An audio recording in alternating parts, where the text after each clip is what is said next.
কৰি মাৰিব, মানৱ কৰি মুখ্যমন্ত্ৰী ডাঙৰীয়াই কিমান কৰি মাৰিব মুখ্যমন্ত্ৰী ডাঙৰীয়াই সাজু আছো, বুকু পাতি দিছো মুখ্যমন্ত্ৰী ডাঙৰীয়াই।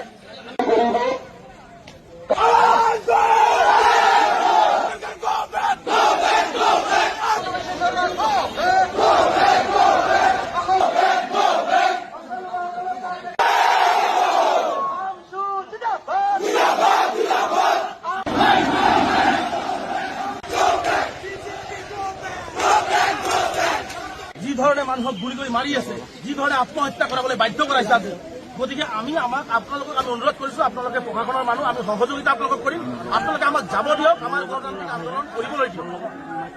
আমি পাৰ্টিচন প্ৰচিডিউৰ মেইনটেইন কৰিছো, আমি চৰকাৰক জনাইছো, আমি আমাৰ ওপৰত জনোৱা দায়িত্ব, আমাৰ ওপৰত জনোৱা দায়িত্ব। গতিকে আপোনালোকক আমি ৰিকুৱেষ্ট কৰিছো, আপোনালোকৰ মানুহ আমিও মানুহ, যি ধৰণে আপোনালোকে চাইছে ল'ৰা ছোৱালী মহিলাকে মাৰি আছে, কেনেকে আপোনালোকে কেনেকে ল'ৰা ছোৱালীবিলাক নাখাই আছে।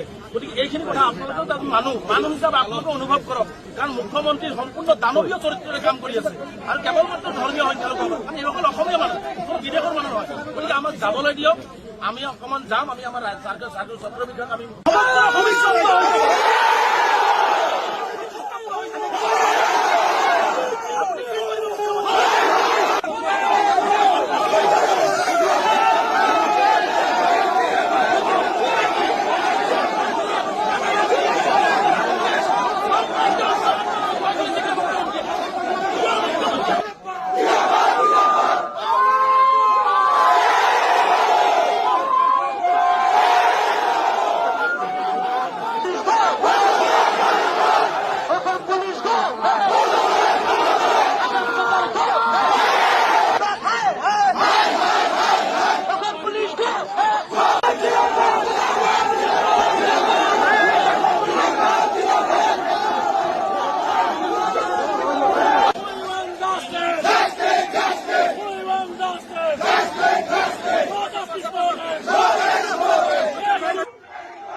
যেতিয়ালৈকে সংখ্যালঘু নহ'ব তেতিয়া ভয়াৱহ আন্দোলন চলি থাকিব।